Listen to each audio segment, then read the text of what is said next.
Hello friends, today our topic, a new topic, വളരെ വ്യത്യസ്തമായിട്ടുള്ള ഒരു ഏരിയയാണ് ഇന്ന് ഡിസ്കസ് ചെയ്യുന്നത്.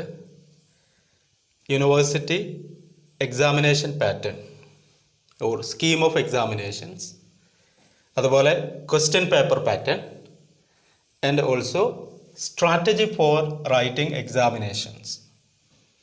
വളരെ ഇമ്പോർട്ടൻ്റ് ആയിട്ടുള്ള ഒരു സെഷനാണ്. A to Z വീഡിയോ കാണുക.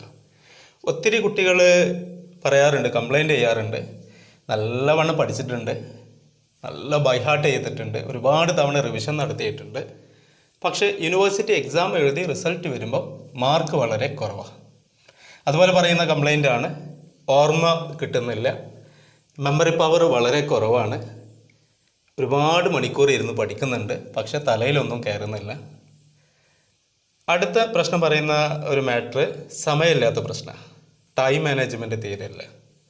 ഒരു കാര്യം നിങ്ങൾ മനസ്സിലാക്കേണ്ടത്, in the case of old pattern the time allotted for examination was 3 hours, 3 മണിക്കൂറായിരുന്നു. 80 മാർക്കിൻ്റെ ചോദ്യം തന്നെ.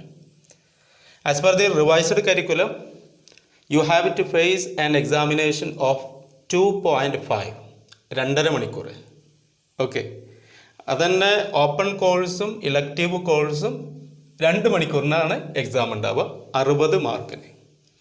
അപ്പോൾ ഇവിടെ ഡീറ്റെയിൽഡായിട്ട് ഡിസ്കസ് ചെയ്യാൻ പോകുന്നത്, ഞാൻ എൻ്റെ പ്രീവിയസ് വീഡിയോസിൽ ഞാൻ പറഞ്ഞിട്ടുണ്ട്, നിങ്ങൾ മനസ്സ് വെച്ചാൽ 80 മാർക്കിൽ 80 വാങ്ങാം. നിങ്ങൾ വിചാരിക്കും അതൊരു തള്ളാണെന്ന്, ചുമ്മാ പറയുകയാണ്, അടിച്ചു വിടുകയാണെന്ന്. അല്ല, ഞാനത് പ്രൂവ് ചെയ്ത് തരാം. അതുപോലെ ഇലക്റ്റീവ് കോഴ്സിലും ഓപ്പൺ കോഴ്സിലും നിങ്ങൾ മനസ്സ് വെച്ചാൽ, നല്ല സ്ട്രാറ്റജി സെറ്റ് ചെയ്താൽ 60-ൽ 60 വാങ്ങാം. No doubt, believe me. Okay, so friends, warm welcome to my video.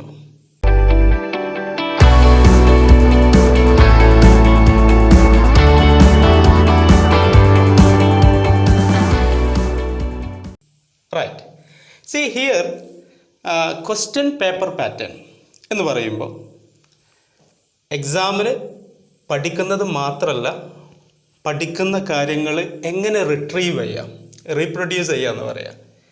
ചില ആളുകൾ എക്സാമിനേഷൻ ഹാളിൽ കയറും, ക്വസ്റ്റ്യൻ പേപ്പർ വരും, ക്വസ്റ്റ്യൻ വായിച്ചാൽ പിന്നെ പുകയായിരിക്കും, ഒന്നും മനസ്സിലുണ്ടാവില്ല. എക്സാം ഹാളിൽ നിന്ന് പുറത്തിറങ്ങിയാൽ മനസ്സിലേക്ക് എല്ലാ ആൻസേഴ്സും വരുന്നത് കാണാം. നല്ല ടെൻഷൻ അടിച്ചിട്ടാണ് ആ പ്രശ്നമൊക്കെ ഉണ്ടാകുന്നത്. അപ്പോൾ ഈ കാര്യങ്ങൾ എങ്ങനെ നമുക്ക് ഒഴിവാക്കാൻ പറ്റും, വളരെ ഷോർട്ടായിട്ട് നമുക്ക് ഡിസ്കസ് ചെയ്യാം. So let me explain the question paper pattern or scheme of examination under revised curriculum. Right, അപ്പോൾ ഇവിടെ ഫസ്റ്റത്തെ മാറ്ററിൽ ഇപ്പം core course or common course as well as complementary. ഇതിൻ്റെ ഡീറ്റെയിൽസ് നമ്മൾ പ്രീവിയസ് വീഡിയോസിൽ പറഞ്ഞിട്ടുണ്ട്. കാണാത്തവർ ആ വീഡിയോ നിർബന്ധമായിട്ടും കാണണം, എന്നാലേ ഡിഗ്രീൻ്റെ എല്ലാ കാര്യങ്ങളും മനസ്സിലാക്കാൻ പറ്റുള്ളൂ. ഈ 3 പാറ്റേണിലും നമുക്ക് വരുന്നത് 80 മാർക്സാണ് എക്സ്റ്റേണൽ ഇവാലുവേഷൻ. 80 മാർക്കിനാണ് യൂണിവേഴ്സിറ്റി എക്സാം കണ്ടക്ട് ചെയ്യുന്നത്. റൈറ്റ്, നിങ്ങൾക്ക് അലോട്ട് ചെയ്തിട്ടുള്ള സമയം എന്ന് പറയുന്നത് 2.5 hours. ഓക്കെ, ഇനിയാണ് നിങ്ങൾ ഏറ്റവും ശ്രദ്ധിക്കേണ്ട കാര്യം, നല്ലവണ്ണം ശ്രദ്ധിക്കാം കേട്ടോ. ക്വസ്റ്റ്യൻസ് എന്ന് പറയുന്നത്, ക്വസ്റ്റ്യൻ പാറ്റേൺ, ക്വസ്റ്റ്യൻസ് നിങ്ങൾ അറ്റൻഡ് ചെയ്യേണ്ട നമ്പർ ഓഫ് ക്വസ്റ്റ്യൻസ്, നിങ്ങൾക്ക് അലോട്ട് ചെയ്തിട്ടുള്ള mark for each question and total marks. Okay, ഇവിടെ സിമ്പിളായിട്ട് നമുക്ക് പറയാം. ഫസ്റ്റ് വരുന്ന ക്വസ്റ്റ്യൻസ് എന്ന് പറയുന്നത് 2 മാർക്കാണ്. Okay, 2 mark question. ഇതിൻ്റെ പ്രത്യേകത, നിങ്ങൾ എഴുതുന്ന ക്വസ്റ്റ്യൻ എന്ന് പറയുന്നത് വളരെ വെരി ഷോർട്ട് ആൻസറാണ്. ഷോർട്ട് ആൻസർ ടൈപ്പ് ക്വസ്റ്റ്യൻ ആണ്, very short answer type question. Core കോഴ്സിന്, കോമൺ കോഴ്സിന്, കോംപ്ലിമെൻ്ററി കോഴ്സിന് അലോട്ട് ചെയ്യുന്നത് ഇവിടെയുള്ള ടോട്ടൽ ക്വസ്റ്റ്യൻസ് എന്ന് പറയുന്നത് 15 ക്വസ്റ്റ്യൻസ് ഉണ്ട്. ഓക്കെ, അതിൽ ഓരോ ക്വസ്റ്റ്യൻസിനും അലോട്ട് ചെയ്തിട്ടുള്ള 2 mark. Each question carries 2 mark. അപ്പോൾ തീർച്ചയായിട്ടും നമുക്കറിയാം 15 × 2 ടോട്ടൽ 30 ആണ്. പക്ഷേ നിങ്ങൾക്ക് അലോട്ട് ചെയ്യുന്ന ഇവിടെ ടോട്ടൽ മാർക്ക് അലോട്ട് ചെയ്യുന്നത് 25 ആണ്. Here is the ceiling of marks. Okay, അപ്പോൾ ഇവിടെ നിങ്ങൾ മനസ്സ് വെച്ചാൽ ഈ 15 ക്വസ്റ്റ്യൻസ് നിങ്ങൾ ടൈം മാനേജ് ചെയ്താൽ നിങ്ങൾക്ക് 2 മാർക്കിന് ഓരോ ക്വസ്റ്റ്യൻസിനും അറ്റൻഡ് ചെയ്യുമ്പോൾ നിങ്ങൾക്ക് 30 മാർക്സിനുള്ള ആൻസർ ഉണ്ടാവും. പക്ഷേ നിങ്ങൾക്ക് എന്ത് കിട്ടും? 25 മാക്സിമം കിട്ടും. അപ്പോൾ അതിൻ്റെ അർത്ഥം നിങ്ങൾ 15 ക്വസ്റ്റ്യൻസും വളരെ ഉഷാറായിട്ട് എഴുതിയാൽ ബാക്കിയുള്ള ക്വസ്റ്റ്യൻസ് എഴുതാനുള്ള സമയം ഉണ്ടാവില്ല.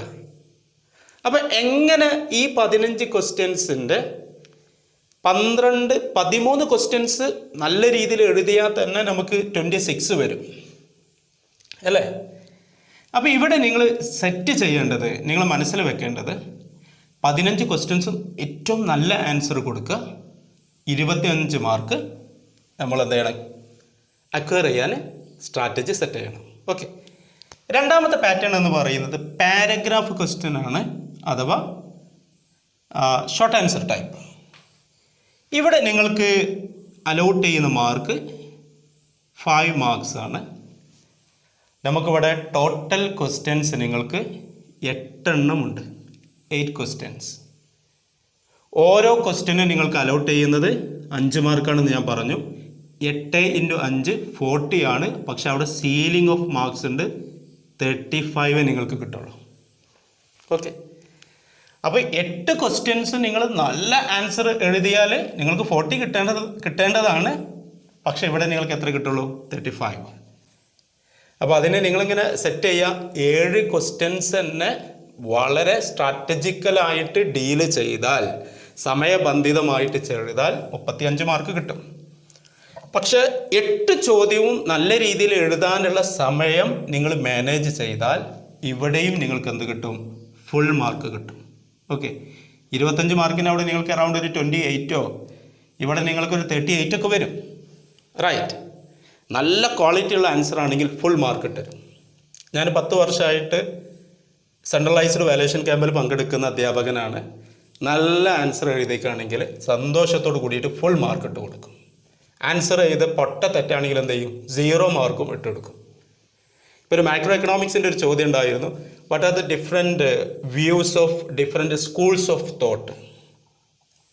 അപ്പോൾ ഞങ്ങൾ ആൻസർ ഷീറ്റിൽ ആ പുള്ളിക്കാരൻ എഴുതിയത് LP school, UP school, high school, higher secondary സ്കൂളൊക്കെ എഴുതിയത്.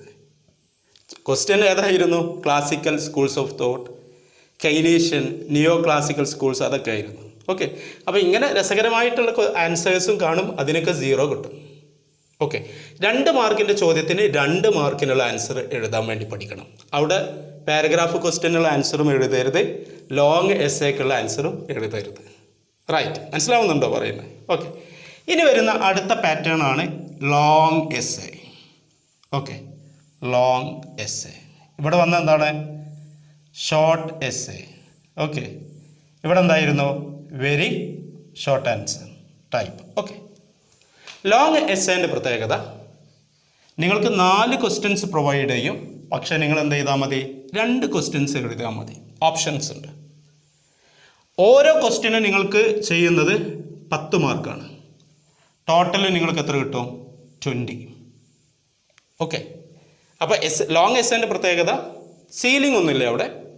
സാധാരണ എന്ത് ചെയ്യുന്നു? There are 4 questions. You need to write only 2 answers. You can use 2 options. Right, അപ്പോൾ ഇവിടെ നിങ്ങൾ നോക്കുക, total 25 + 35 and 20 you will get 80. Okay, 80 mark. അപ്പോൾ നിങ്ങൾ ടൈം സെറ്റ് ചെയ്യുക. 2 മാർക്ക്, 5 മാർക്ക്, എസ്സേ ടൈപ്പ്. ഈ മേഖലയിൽ നിങ്ങൾ വളരെ സ്ട്രാറ്റജിക്കലായിട്ട് നീങ്ങിയാൽ നിങ്ങൾക്ക് എന്ത് കിട്ടും? ഫുൾ മാർക്ക് കിട്ടും. Okay, this is about question paper pattern related to core course, common course or complementary course. ഇനി ഇവിടെ വരുന്നത് നിങ്ങൾ ജസ്റ്റ് മനസ്സിലാക്കുക, നമുക്ക് ഓപ്പൺ കോഴ്സ് ഉണ്ട് ഓർ ഇലക്റ്റീവ് കോഴ്സ്. ഓക്കെ, ഇവിടെ വരുന്നത് നിങ്ങൾ കറക്റ്റ് ചെയ്തിട്ട് തിങ്ക് ചെയ്യണം. 12 ക്വസ്റ്റ്യൻസ് ഉണ്ട്. ഏതിൽ? 2 മാർക്കിൽ. ഓക്കെ, 12 ക്വസ്റ്റ്യൻസിന് ഫുൾ ആൻസർ എഴുതിയാൽ 24 മാർക്ക് കിട്ടണം. പക്ഷെ നിങ്ങൾക്ക് എത്ര കിട്ടുള്ളൂ? 20. സീലിംഗ് ഉണ്ട്. ഓക്കെ, രണ്ടാമത്തെ ടൈപ്പ് എന്ന് പറയുന്നത് 7 ക്വസ്റ്റ്യൻസ് ഉണ്ട്. നിങ്ങൾക്ക് എന്താ ചെയ്യുക, 7 ക്വസ്റ്റ്യൻസും അറ്റൻഡ് ചെയ്യുക. നിങ്ങൾക്ക് അതിൽ നിന്ന് കിട്ടുന്ന മാർക്ക് ഓരോ ക്വസ്റ്റ്യനും 5 ആണ്. But there is also a ceiling, it is 30. 7 × 5 7 × 5 35 ആണ്. ബട്ട് നിങ്ങൾ എത്ര മനോഹരമായിട്ടുള്ള ആൻസർ എല്ലാ ക്വസ്റ്റ്യനും ചെയ്താലും നിങ്ങൾക്ക് മാക്സിമം എത്ര കിട്ടുള്ളൂ, 30 കിട്ടുള്ളൂ. അപ്പം നല്ല ആൻസർ എഴുതുകയാണെങ്കിൽ ഈ 5 മാർക്ക് 6 എഴുതിയാൽ മതി. ഓക്കെ, കാരണം എന്താ, ഇവിടെ മെയിൻ പേപ്പറിന് നിങ്ങൾക്ക് 2.5 മണിക്കൂറാണുള്ളത്. ഓപ്പൺ കോഴ്സിന് നിങ്ങൾക്കുള്ളത് എത്രയാണ്, ഓർ ഇലക്റ്റീവ് കോഴ്സിന് നിങ്ങൾക്കുള്ളത് 2 hours ആണ്. റൈറ്റ്. ഇനി വരുന്നത് എസ് എ ടൈപ്പ് ആണ്. 2 essay ക്വസ്റ്റ്യൻസ് ഉണ്ട്. നിങ്ങൾ 1 അറ്റൻഡ് ചെയ്താൽ മതി. ഒരു എസ്സേക്ക് കിട്ടുന്നത് 10 മാർക്കാണ്. Then here 20 + 30 + 10 it is 60. Okay, ഇത്രയും കാര്യങ്ങളാണ് നിങ്ങൾ മനസ്സിലാക്കേണ്ട ക്വസ്റ്റ്യൻ പേപ്പർ പാറ്റേൺ. കോർ കോഴ്സിൻ്റെ കറക്റ്റ് ചെയ്തിട്ട് മനസ്സിലാക്കട്ടോ, തിങ്ക് ചെയ്യുക. 2 മാർക്കിൻ്റെ ക്വസ്റ്റ്യൻ എങ്ങനെയാണ് എഴുതേണ്ടത്. ഇപ്പോൾ സപ്പോസ് ഈ question like this, what about micro economics, what is micro economics. ആ ക്വസ്റ്റ്യൻ എഴുതുമ്പോൾ ഇപ്പോൾ നിങ്ങൾ ആൻസർ ഷീറ്റ് ക്വസ്റ്റ്യൻ നമ്പർ ഇവിടെ സ്റ്റാർട്ട് ചെയ്യുക, മാർജിൻ്റെ പുറത്ത്. പല കുട്ടികൾ ഇവിടെ കൊണ്ടുവന്നിട്ട് എന്നിട്ട് ആ ക്വസ്റ്റ്യൻ, ഇപ്പോൾ what you mean by micro economics, you can make a heading from question micro economics. Okay, value ചെയ്യുന്ന ആളെ ഹെൽപ്പ് ചെയ്യുക. അദ്ദേഹത്തിന് ക്വസ്റ്റ്യൻ പേപ്പർ ഒന്നും പിന്നെ മറിച്ച് വെക്കണ്ട. മൈക്രോ എക്കണോമിക്സ് ഇത് 2 മാർക്കാണ്. അപ്പോൾ എന്താ ചെയ്യേണ്ടത്, micro economics is A vital branch of economics. ഒരു പോയിന്റായി. Okay, father of micro economics is Adam Smith, who popularized the term micro economics. Ragnar Frisch, who used the term microeconomics for the first time in 1933.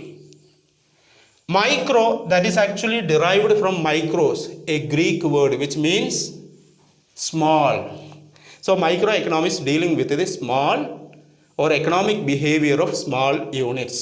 That is enough. അതിന് കൂടുതൽ micro എക്കണോമിക്സിന് അങ്ങോട്ട് പിന്നെ മാക്രോക്കൊക്കെ connect ചെയ്ത് ധാരാളം അങ്ങോട്ട് പോവുകയാണെങ്കിൽ പിടുത്തം time ഉണ്ടാവില്ല. കാരണം എന്താ, 2.5 മണിക്കൂർ നിങ്ങൾക്ക് കോർ പേപ്പറിനുള്ളൂ. അത് മനസ്സിലാക്കുക. റൈറ്റ്. ഇനി 5 മാർക്കിൻ്റെ ഒരു ക്വസ്റ്റ്യൻ ആണ്, ടൈപ്സ് ഓഫ് ഇലാസ്റ്റിസിറ്റി. അപ്പോൾ ജസ്റ്റ് എന്താ ചെയ്യുക, price elasticity of demand, percentage change in quantity demand to percentage change in price, ആ ഇക്വേഷനൊക്കെ കൊടുക്കുക. Just perfectly elastic demand, perfectly inelastic demand, unitary elastic demand and more elastic demand or less elastic demand. ആ 5 types explain ചെയ്യുക, finish ചെയ്യുക. അത് S A type ചോദിക്കുകയാണെങ്കിൽ അവിടെ കർവും കാര്യങ്ങളൊക്കെ വരച്ച് എക്സ്പ്ലെയിൻ ചെയ്യുക. ഇപ്പോൾ law of variable proportions short run production function ആണ്, where we are analyzing the changes that happened to only one factor, that is variable factor like labor, and other factors are constant. Here we are discussing the law of variable proportions, in which we can see a beautiful diagram, total product curve, then average product curve and marginal product curve. You can just draw a beautiful diagram and its explanation. Stage 1 increasing returns, stage 2 diminishing returns, and third stage negative returns, and put a conclusion. You will get full mark. This is about short answer, paragraph type and essay. വാച്ചൊക്കെ ഇങ്ങനെ നോക്കണം കേട്ടോ, എഴുതുമ്പോൾ വാരി വരച്ച് എഴുതരുത്.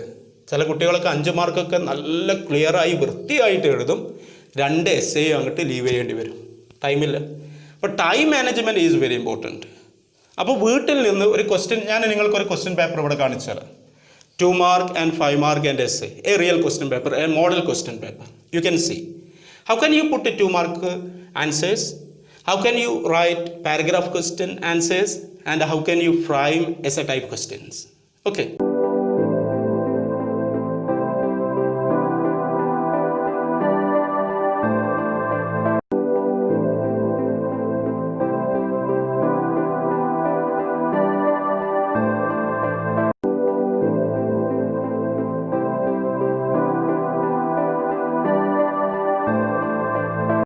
അപ്പോൾ ഇത്രയും കാര്യങ്ങൾ മനസ്സിലാക്കുക.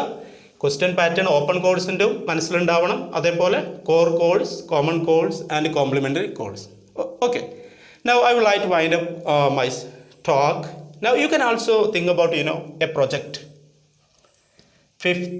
6th സെമ്മിൽ നിങ്ങൾക്ക് പ്രൊജക്റ്റ് ഉണ്ട്, ഓർ റിസർച്ച് മെത്തഡോളജി. ഇവിടെ 2 സ്റ്റേജാണ് ഇതിൻ്റെ ഇവാലുവേഷൻ കേട്ടോ. ഞാൻ ജസ്റ്റ് ഇത് പറഞ്ഞിട്ട് ഫിനിഷ് ചെയ്യുകയാണ്. ഒന്ന് internal evaluation, second one external evaluation. നിങ്ങളൊരു പ്രൊജക്റ്റ് ഓപ്റ്റ് ചെയ്യണം. നിങ്ങളൊരു 35 പേജസ് വരുന്ന പ്രൊജക്റ്റ് ഉണ്ടാക്കണം. ഇൻട്രൊഡക്ഷൻ ഉണ്ടാവണം, അതിൽ റിസർച്ച് മെത്തഡോളജി, ഒബ്ജക്റ്റീവ്സ്, അങ്ങനെ സംഭവങ്ങൾ ഉണ്ടാവണം. Second module related to review of literature. Third module socio economic profile of the your study area. Then fourth module findings and or analysis and something like that. And fifth module findings, conclusion and so on, bibliography and like that. Internal evaluation നിങ്ങളെ guide ചെയ്യുന്ന faculty member ഉണ്ടാവും. അവർ total maximum mark ചെയ്യുന്നത് 10 ആണ്. External evaluation ഉണ്ട്. Calicut university board of chairman appoint ചെയ്തിട്ടുണ്ട്. അദ്ദേഹം നിശ്ചയിക്കുന്ന പുറത്തു നിന്ന്, നിങ്ങൾ ഡിപ്പാർട്ട്മെൻറ്റിൻ്റെ ഫാക്കൽറ്റി ആവില്ല, മറ്റൊരു കോളേജിലെ അസിസ്റ്റൻറ്റ് പ്രൊഫസറോ അസോസിയേറ്റ് പ്രൊഫസറോ നിങ്ങളെ പ്രൊജക്റ്റ് വന്നിട്ട് നോക്കും, നിങ്ങളോട് ക്വസ്റ്റ്യൻസ് ചോദിക്കും, നിങ്ങൾ അനാലിസിസ് നോക്കും, വൈവ നടത്തും. അതിൽ maximum mark 40. Okay. Internal evaluation 10 and external evaluation 40, then 10 plus 40 you will get 50. അപ്പോൾ പ്രൊജക്റ്റിൻ്റെ മാർക്ക് എത്രയാണ്? ടോട്ടൽ 50 ആണ് എന്നുള്ളതും മനസ്സിലാക്കുക. ഓക്കെ, ഇത്രയും കാര്യങ്ങളാണ് BA എക്കണോമിക്സ് പ്രോഗ്രാമിന് റിവൈസ്ഡ് കരിക്കുലം ബേസ് ചെയ്തിട്ട് മനസ്സിലാക്കാനുള്ളത്. ഓക്കെ, നമ്മൾ ക്വസ്റ്റ്യൻ പേപ്പർ പാറ്റേൺ പറഞ്ഞു, സ്ട്രാറ്റജി ചെറിയ രീതിയിൽ പറഞ്ഞു, നല്ല ക്ലീനായിട്ട് വൃത്തിയായിട്ട് എഴുതുക, പോയിൻറ്റ്സിന് അണ്ടർലൈൻ ചെയ്യുക, ക്വസ്റ്റ്യൻ നമ്പർ കറക്റ്റ് മെൻഷൻ ചെയ്യുക. ഇതിൻ്റെ സബ് പോയിൻറ്റ്സ് ഒക്കെ വരുമ്പോൾ ഇവിടെ ABCD ഒന്നും എഴുതരുത്, കുറച്ച് ഇവിടെ ABC ഇങ്ങനെ എഴുതുക. പ്രധാനപ്പെട്ട പോയിൻറ്റ്സ് ഒക്കെ വരുമ്പോൾ ഒന്ന് അണ്ടർലൈൻ ചെയ്യുക, ഇയറിന് അണ്ടർലൈൻ ചെയ്യുക. ഓക്കെ, ഇങ്ങനെയുള്ള ഒരു നല്ലൊരു സ്ട്രാറ്റജി ചെയ്യുക. പാരഗ്രാഫ് ക്വസ്റ്റ്യൻസ് ആണെങ്കിൽ ഇൻട്രൊഡക്ഷൻ വേണം, ദെൻ ഒരു main body, then conclusion. Okay, ഇതിൻ്റെ ഒരു എക്സ്പാൻഷൻ ഫോമാണ് ലോങ് എസ്സേ എന്ന് പറയുന്നത്. ഞാൻ ഒരു കാര്യം കൂടി പറയുന്നു, length of your answer is not the matter, but the matter is quality of the answer. Okay, അപ്പോൾ ഏതായാലും കാര്യങ്ങൾ മനസ്സിലാക്കുക, ധൈര്യസമേതം മുന്നോട്ട് പോവുക. Okay, all the very best. Thank U.